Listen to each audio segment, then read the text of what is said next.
Hi everyone, my name is Rina Erica Sino and I am from BTBT Ed FSM 1B.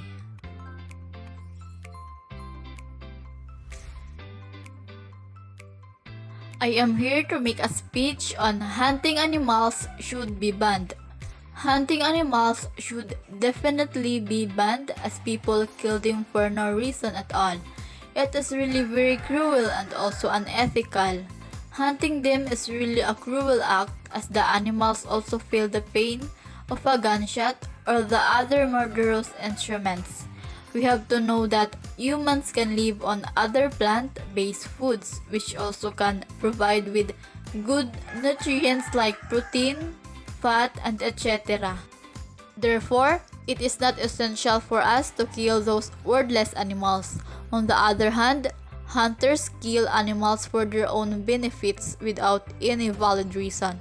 They don't think twice before killing those innocent animals, thus forcing them to walk in the path of extinction. We have to stop killing animals for our own fun. We have to remember that those animals also have same feelings like us. They also fear death and pain like us.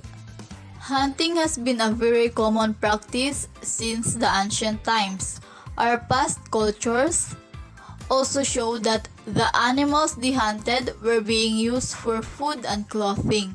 As time passes, many tribes eventually master the art of agriculture for producing their own food while using the necessary natural resources for survival.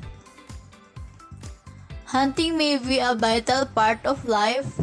Those ancient cultures, however, showed more respect to the animals of the animal kingdom than the humans today. In these modern times, there are some who desire to continue to those past traditions. Those individuals often try to get a hunting license and take off into the forest. When it is not done properly, their practice of hunting causes unnecessary pain to the harmless animals. Hunting was a way of survival for humans at one point in time, but nowadays, it has become more of a sport or fun.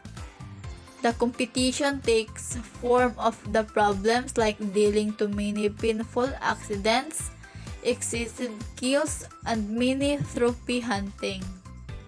It is definitely not a secret that hunting can be a big blow on the animal population and safety.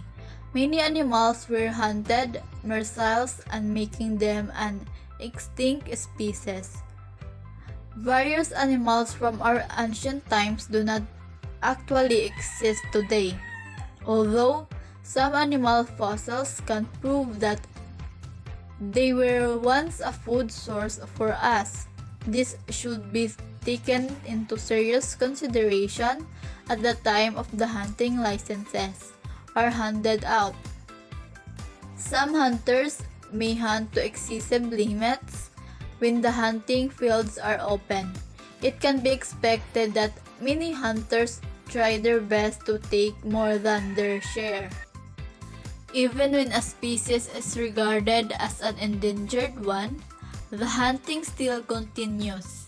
Illegal hunters are still very active in various areas of the planet.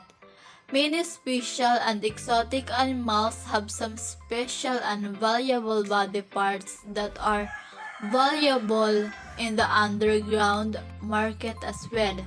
Therefore, to stop these problems and to help our environment to maintain the required balance, we should try our best to stop the crime of hunting.